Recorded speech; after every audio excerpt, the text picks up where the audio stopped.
What's up? How's it going? My name is Richard Kavanagh and I'm here to share with you a little bit about technical consultation. My background is as a session stylist, freelance editorial stylist. I've been a creative director, a brand ambassador and an educator throughout the industry, and over my years of working in hair across all sorts of mediums, the number one tool that has allowed me to be successful every time is consultation. So whether it's a client in the chair, whether it's a magazine fashion editor, a photographer, or a fashion brand, there is always a client that requires a consultation, and the consultation I've found can be simply broken down into two parts. There's the kind of the external and the internal, or the hard stuff and the soft stuff. I know that throughout this program you've been focusing a lot on the internal and the soft stuff, the psychological stuff. That can be very simply broken down into personal style, lifestyle, hair habits, and hair history. But for this session, we're going to focus on the physical, the hard parts, the technical parts of the consultation. And you can break those down into three parts. There's hair type and texture, hair and scalp condition, and hair color. And then of course there's face shape. So face shape is something that doesn't change. Hair type and texture generally doesn't change. Hair and scalp condition can change depending on the care that you offer for it. And of course hair color can change. When you're consulting on hair color, which we'll get into a little bit deeper, you need to break that down a little bit further. So let's break down each of those three parts one by one and talk about how to technically identify each of the three key components of a technical consultation. So the first thing to think about when you're looking at the technical consultation is hair type and texture. So when we think about hair type and texture, we want to think about length, curl, density, and texture. Length, well, it's pretty obvious. Curl is pretty obvious as well. How curly is the hair? Is it curly, wavy, straight? How long is it? Is it very short, short, medium length, medium long, long, or very long? And then when it comes to density and texture, these are the two key areas that most people get a little bit confused about. So they'll say things like, my hair's really thick, or I've got a lot of hair, or my hair's really coarse. The best way to understand how to determine these two things is density is the number of hairs per square inch on your head, and texture is the size of the individual hair strand.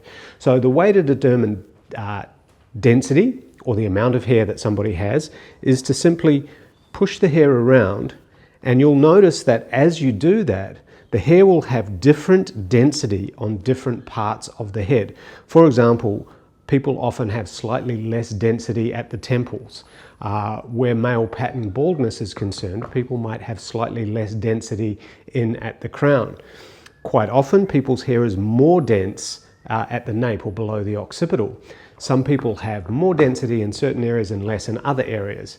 But a simple way to determine is to make a parting in the hair, lay the hair to one side, and if it's easy to see through the hair and it seems like there's not a lot of hair, then the hair is not very dense. If you can't see the scalp and there's a lot of hair, then the hair is very dense. The next thing to consider is the size of the individual hair strands. Now, if you're working in a salon, you're going to see lots of different types of hair. You're going to have lots of hair laying around, and a simple way to test this is to run your finger along a single strand of hair. Does it feel very big or very small compared to other hair that you've seen? So if somebody has, for example, a lot of coarse hair, then their hair is going to be very thick, very coarse, and you're going to want to use high moisture softening products to help control it, maintain it, make it feel good, make it feel soft and pliable.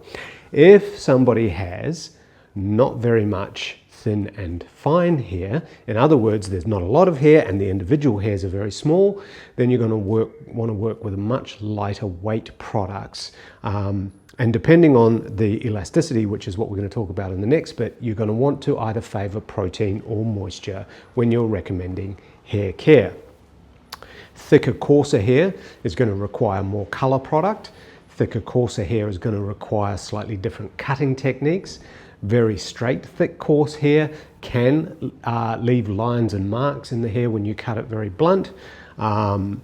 And you just want to be aware that thin, fine hair can go very thin if you use certain texturizing techniques.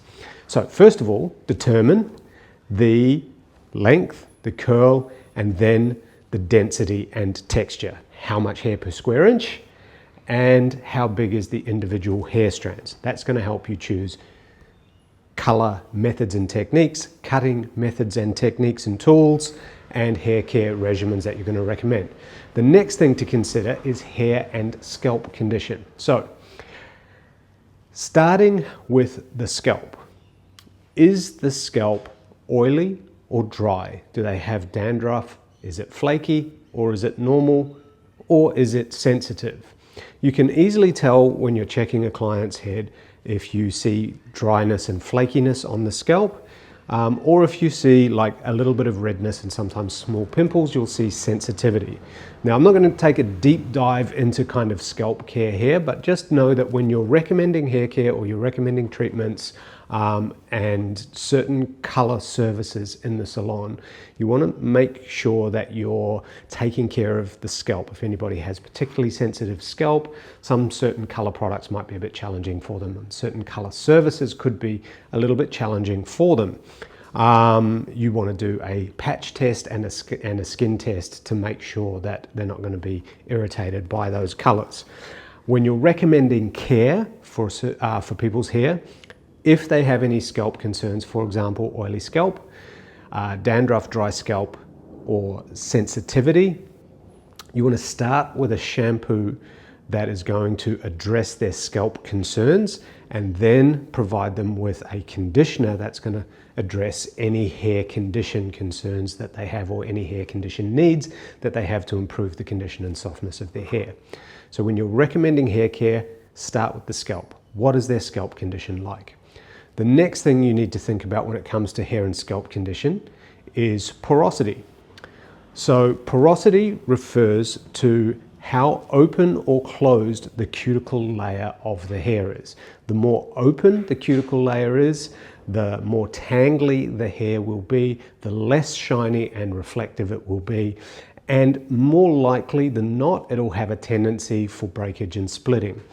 So the way to determine porosity is to take a little bit of the hair, and you're going to run your fingers down the hair shaft like so. You can use the inside of your fingers like that, and you'll feel where the hair feels smoother, and then when it starts to feel rough, and then perhaps very rough when it starts to get into those very porous areas.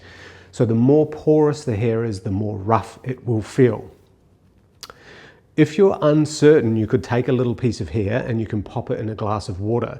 If it sinks very quickly, then it's more porous because the cuticle layer is open, it's absorbing moisture more quickly, therefore it's sucking in the water and it's likely to sink. If it stays floating on the top and doesn't want to sink, then the cuticle layer is closed. The hair has what we refer to as pore porosity, which is kind of weird. We kind of term it back to front.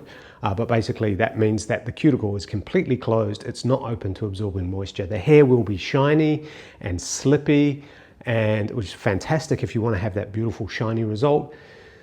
But if you're upstyling or putting hair up, that very soft, shiny, slippy hair with a closed cuticle layer needs to be augmented with hard styling products to help you get the foundation to hold the style. The next thing you want to consider when it comes to hair and scalp condition is elasticity. So we've covered scalp, we've covered porosity. The next thing is elasticity or strength of the hair. Now, you don't want to be pulling too hard to try and break the hair, but the easiest way to test elasticity is just to take 1 or 2 hair strands and just give them a little pull like that. When you give them a little pull, does the hair bounce back and retain its normal kind of form, or does it stretch and not bounce back? And does it even break? So the more fragile the hair is, the more caution you're going to have to take with coloring products, particularly lightening products. The more fragile the hair is, the more you're going to want to lean towards recommending protein-based products to strengthen the hair. And again, depending on the density and texture, you're either going to lean towards a heavier protein product if the hair is coarse and thick, or if the hair is fine and sparse, you're going to want lighter weight protein products to strengthen that hair. So those are the three things: scalp, porosity, and elasticity, and that's how to tell those apart. Now, when it comes to hair color, if you are doing a color consultation, the first thing to consider is there any color in your client's hair? Now, quite often the question, what you want to know is there any color in your hair? But the question you need to ask is, when was the last time you put any color product in your hair? The reason I say this is because many consumers will have put a semi in their hair, and because they've seen that it washes out in 12 washes or 20 washes or 30 washes, they assume that there's no color left in their hair. But that's where they're wrong, because even though it's a semi or a demi and technically it's washed out, it's still going to leave a residue of color in the hair. So if you're going to lighten the hair, that artificial color is going to have some residue. So if you ask, is there any color in your hair? A client could easily answer, no, there's not, based on their point of view, which is it's washed out.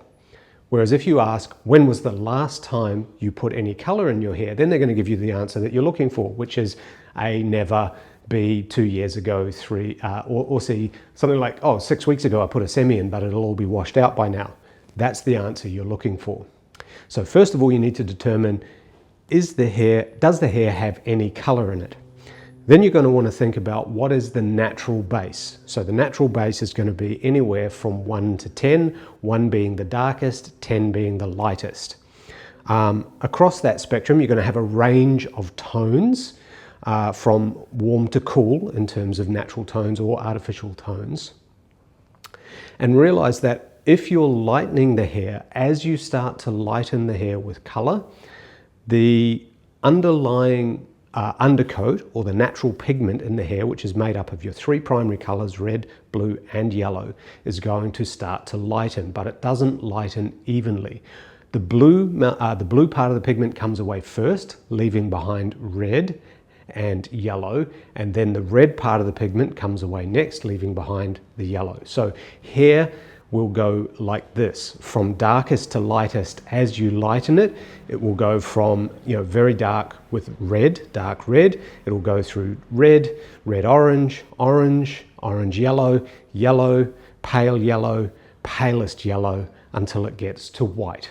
So the underlying undercoat is what you need to be aware of, and the underlying undercoat is determined by what base you're starting with, 1 to 10, and how much you're lightening the hair. Obviously, you can go into a deep dive into that with your textbooks, because it's a whole thing to unpack in this conversation here. But when we talk about consultation and the technical parts of consultation, you've got hair type and texture, hair and scalp condition, and hair color. Those are the 3 things that we covered right now. And then the last thing is face shape. When you're looking at your client, the easiest way to get used to identifying face shapes and what's going to suit somebody is to stand behind the person after you've had your consultation. If you're doing a face-to-face consultation, is to stand behind them, look in the mirror, and move their hair around.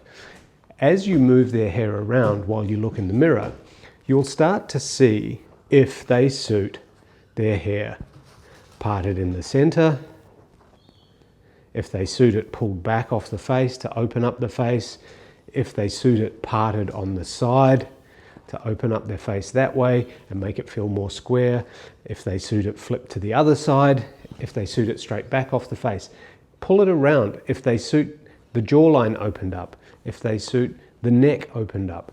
By pushing the hair around, you'll start to get used to seeing face shapes, and you'll start to get used to seeing what shapes suit somebody's face by moving the hair around. Then that'll enable you and your client to start to visualize the ideal outcome. Now, the last thing I want to talk about, as we've talked about all of these technical things, is images. Now, if I said to you, show me a picture of a bob, and let's say there's 100 of you watching this, I'm going to see 30 or 40 different haircuts from 100 people when I ask for a picture of a bob. Everybody's idea in their mind of what a bob is slightly different. Likewise, if I say to you, show me a picture of red hair, I'm going to get a variation of red all the way from bright fire engine red through auburn to coppers and even strawberry blondes. So everybody's interpretation of words can be very, very different. When you're doing a consultation, make sure that you've got an array of images to reference, either you provide or your client provides, so that you can identify what they love, what they don't love, and you can be on the same page with a really clear visual, right? When it comes to length, you know, likewise, when I say, show me a picture of a bob or show me the color red, if I asked everybody to close their eyes and hold up their fingers like this and show me what 2 inches is, I would get a range from, you know, a centimeter all the way to sort of 3 or 4 inches. And so when we talk about the amount of length that we're going to remove from somebody's hair or how short we're going to make certain parts of the haircut, it's more ideal if you can use a visual and say, I'm going to take this much hair off here. Let me show you what I mean by that. So let's say we were going to cut, what I would say is about 1 inch to 1.5 inches off Dolly's hair. So what I would do is I would say I'm going to cut the hair to about there, and I would touch them on the shoulder where it's going to be, and then I would show them, hey, we're going to cut about this much hair off. Now I know that there's a few bits of that are quite a lot longer than what you think, but that hair is really damaged and it needs to come off. Alternatively, we could say, you know, I'm going to cut that much off your hair. So showing them visuals is key to being on the same page. So you've got your technical components, you've got your hair analysis or hair diagnosis. Based on that, you're able to make all of your choices about what cuts, colors, cutting techniques, cutting tools, and cutting methods you're going to use. You're able to determine what colors you can and can't do in order to maintain the integrity of the hair, what processes you should and shouldn't use. And then you're also able to determine what hair care regimen you can recommend to your client, both in salon and at home, to ensure that their hair is looked after to its optimum condition. And I'm just going to reiterate this one more time. Make sure you use visuals so that you're on the same page with images and you're 100% aligned with what you're going to achieve with your consultation. So I hope that helped. I'm Richard Kavanagh. This has been your technical consultation training, and I look forward to seeing all the magic you create with your clients here.